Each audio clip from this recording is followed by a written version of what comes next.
तो आज हम बात करने वाले हैं 3 ऐसे महाठगों की जो अपनी कला में उस्ताद हैं, बिल्कुल माहिर। लेकिन सोचिए, क्या होता है जब आपकी सबसे बड़ी ताकत ही आपकी सबसे बड़ी कमजोरी बन जाए? सवाल ये है कि एक ठग को कैसे ठगा जा सकता है। ये कहानी एक ऐसे ही दाम पेच के खेल की है जहां धोखे का जवाब धोखे से दिया जाता है। बड़ा दिलचस्प होने वाला है ये देखना कि इस दिमागी जंग में आखिर जीतता कौन है। तो चलिए मिलते हैं अपने किरदारों से। रामू, भोला और घसीटा। ये कोई मामूली चोर नहीं है, ये अपने काम के माहिर खिलाड़ी हैं। इतने माहिर और इतने बदनाम कि अब इनके पास ठगने के लिए कोई बचा ही नहीं। मतलब हालत ये हो गई है कि उनकी बदनामी हर गांव में फैल चुकी है। लोग उन्हें देखते ही ना अपना रास्ता बदल लेते हैं। जाहिर है, कमाई का जरिए तो पूरी तरह से बंद हो गया। अब भूखे प्यासे बिना एक पैसे के ये लोग एक नए शहर की तरफ निकल पड़े हैं, एक ऐसी जगह जहां कोई इन्हें पहचानता ना हो। जैसा कि घसीटा कहता है, पहले पेट पूजा, उसके बाद कोई काम दूजा। तो नए शहर में पहुंचते ही सबसे पहला काम तो यही था, और इसके लिए जाहिर है वो अपनी सबसे पुरानी और सबसे कह सकते हैं आजमाई हुई कला का ही इस्तेमाल करने वाले थे। और उनका पहला निशाना कौन बनता है? एक मिठाई की दुकान। दुकान का मालिक लाला राम अपने कंजूस स्वभाव के लिए पूरे शहर में मशहूर था, और बस यही बात उसे इन शातिर ठगों के लिए एक आसान शिकार बना देती है। अब जरा इनकी योजना देखिए, बहुत ही सीधी लेकिन असरदार। भोला और घसीटा दुकान में घुसते हैं, मिठाई मंगवा के खाते हैं। फिर भोला कहता है पैसे तो दे दिए, और घसीटा ऊपर से जोड़ता है कि उसने तो बड़ा नोट दिया था, छुट्टे वापस चाहिए। मकसद सीधा था, सबके सामने जोर जोर से बहस करो, हंगामा खड़ा करो, ताकि दुकानदार घबरा जाए और दबाव में आ जाए। तो यहाँ मामला क्या है? एक तरफ ठग है, भोला कह रहा है मैंने जलेबी के 10 रुपए दिए थे। घसीटा कह रहा है मैंने तो 50 का नोट दिया था, मुझे 40 रुपए वापस चाहिए।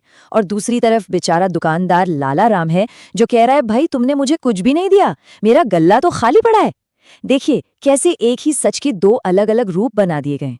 और ठीक इसी हंगामे के बीच एंट्री होती है रामू की, इनका सरदार। लेकिन वो ऐसे नहीं आता जैसे वो उनके साथ है।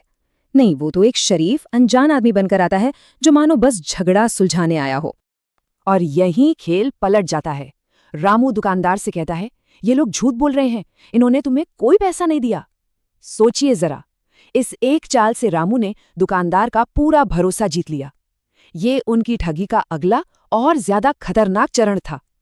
अब ये मामला पहुंचता है शहर के कोतवाल के पास। कोतवाल पहले तो एक सीधा साधा फैसला सुना देता है, लेकिन उसे बहुत जल्द ये एहसास हो जाता है कि उसका पाला किसी मामूली चोर उचक्के से नहीं, बल्कि किसी बड़े खिलाड़ी से पड़ा है। पुलिस स्टेशन में रामू अपनी गवाही से पलट जाता है। वो कहता है कि दुकानदार ने उसे धमकाया था, और सबूत के तौर पर क्या पेश करता है? वो शॉल और मिठाई जो दुकानदार ने उसे इनाम में दी थी। वो कहता है कि ये रिश्वत है। कोतवाल बेचारा इस जाल में फंस जाता है और फैसला दुकानदार के खिलाफ सुना देता है। तो नतीजा क्या हुआ?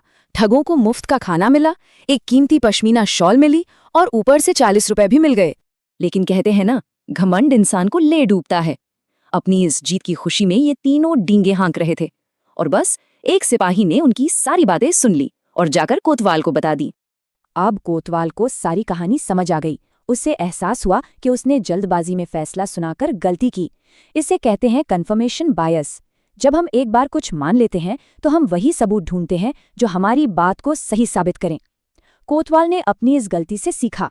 अब उसने ठान लिया कि वो सीधे भिड़ने के बजाय इन ठगों के लिए एक जाल बिछाएगा।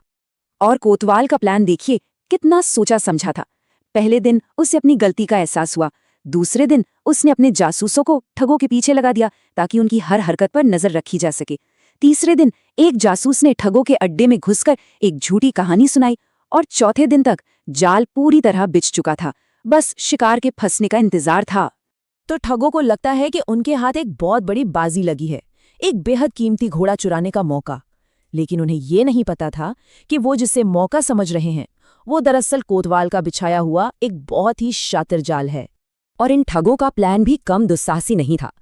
रामू एक अमीर खरीदार बनता है और भोला उसका अंधा भाई। वो घोड़े को आजमाने के बहाने टेस्ट राइड के लिए मांगते हैं, और जमानत के तौर पर अपने अंधे भाई को पीछे छोड़ जाते हैं। प्लान ये था कि रामू घोड़े के साथ भाग जाएगा और मौका देखकर भोला भी वहां से खिसक लेगा। वही पुराना तरीका, धोखा और झूठा विश्वास। पर इस बार उनकी कोई भी चाल काम नहीं आई। जैसे ही रामू घोड़े पर बैठता है, वो घोड़ा जो खास तौर पर ट्रेन किया गया था, उसे जोर से जमीन पर पटक देता है और ठीक उसी पल छिपे हुए सिपाही बाहर निकल आते हैं। और तब होता है असली खुलासा। घोड़े का मालिक कहता है, मैं घोड़ों का सौदागर नहीं, मैं शहर का कोतवाल हूं। इसी एक पल में रामू को समझ आ जाता है कि वो शिकारी नहीं बल्कि शुरू से ही शिकार था। तो जाल कस चुका था और ठग रंगे हाथों पकड़े जा चुके थे। और यहीं पर ये कहानी हमें अपना सबसे जरूरी सबक सिखाती है। तो अंजाम क्या हुआ? रामू, भोला और घसीटा तीनों को गिरफ्तार करके कई सालों के लिए जेल भेज दिया गया। उनसे चुराया हुआ सारा सामान और पैसा बरामद किया गया और जिन जिन लोगों को उन्होंने ठगा था उन सभी को वापस कर दिया गया और पूरे शहर ने एक राहत की सांस ली। कोतवाल का जाल काम क्यों कर गया? क्योंकि उसने ठगों के ही हथियारों का इस्तेमाल उनके खिलाफ किया। उसने उनके लालच, उनके जरूरत से ज्यादा आत्मविश्वास और उनके काम करने के तरीके को समझा और उसी को अपना हथियार बना लिया। तो आखिर में ये कहानी हमें एक सवाल के साथ छोड़ जाती है कि क्या कभी कभी हमारी अपनी होशियारी ही हमारे लिए एक पिंजरा बन जाती है? इस पर सोचिएगा जरूर।